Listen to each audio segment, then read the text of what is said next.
परी और जादुई जंगल। एक वक्त की बात है, एक छोटी और प्यारी लड़की थी जिसका नाम आयमा था। जैसा कि तस्वीर में नजर आ रही है, नीला खूबसूरत लिबास पहने हुए वो गुलाबों और मीठी हवा से भरे अपने बाग में खेल रही थी जब उसकी नजर एक रोशन चमकती तितली पर पड़ी। तितली उड़ती हुई बाग की सरहद पार करके एक हरे भरे घने जंगल की तरफ चली गई। आयमा ने तितली का पीछा किया और जैसे ही वो जंगल में दाखिल हुई, उसे महसूस हुआ कि ये कोई आम जगह नहीं है। जंगल की हवा में मीठी खुशबू थी, जैसे शहद और खुलते फूलों की। दरख्तों के पत्ते हीरे की तरह चमक रहे थे और उनसे धंग के रंग बिखर रहे थे। जैसे ही आयमा ने एक कदम उठाया, पत्थरों से बने रास्ते पर नरम घास आग आई और उसके कदमों के नीचे छोटे छोटे फूल खुलने लगे। वो तितली का पीछा करती हुई जंगल की गहराई में चली गई और उसे जल्दी ही एक छोटी सी आबशार नजर आई जिसका पानी चमकते मोतियों की तरह नीचे गिर रहा था।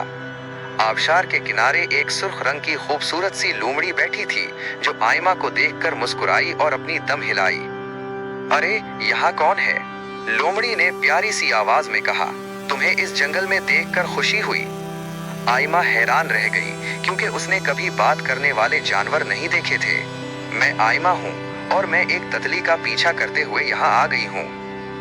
वो जादुई तितली है, लोमड़ी ने कहा। वो तुम्हें एक खास जगह लेकर जाएगी। लोमड़ी के कहने पर आयमा ने आबशार के पीछे देखा, जहाँ एक खुफिया रास्ता था जो चमकते हुए पत्थरों से रोशन था। वो रास्ता उबूर करके आगे बढ़ी और एक खुले मैदान में पहुंची। मैदान के बीच में एक बहुत बड़ा कदीम दरख्त था जिसकी शाखों से चमकते हुए फल लटक रहे थे। दरख्त के गिर्द छोटी छोटी परियों का एक गिरोह था जो अपने चमकते परों के साथ उड़ रही थी और उनके हाथों में छोटी सी लालटीनें थीं जो जगमगा रही थीं। तितली उसी दरख्त के एक फूल पर जाकर बैठ गई। एक छोटी परी आयमा के पास आई और मुस्कुराते हुए कहा, खुश आमदीद नन्ही बच्ची। ये ख्वाहिशों का दरख्त है, जो भी दिल से कोई सच्ची ख्वाहिश करता है वो पूरी हो जाती है। आयमा ने अपनी आंखें बंद की और ख्वाहिश की कि वो हमेशा ऐसे जादुई लम्हे अपनी जिंदगी में देखती रहे।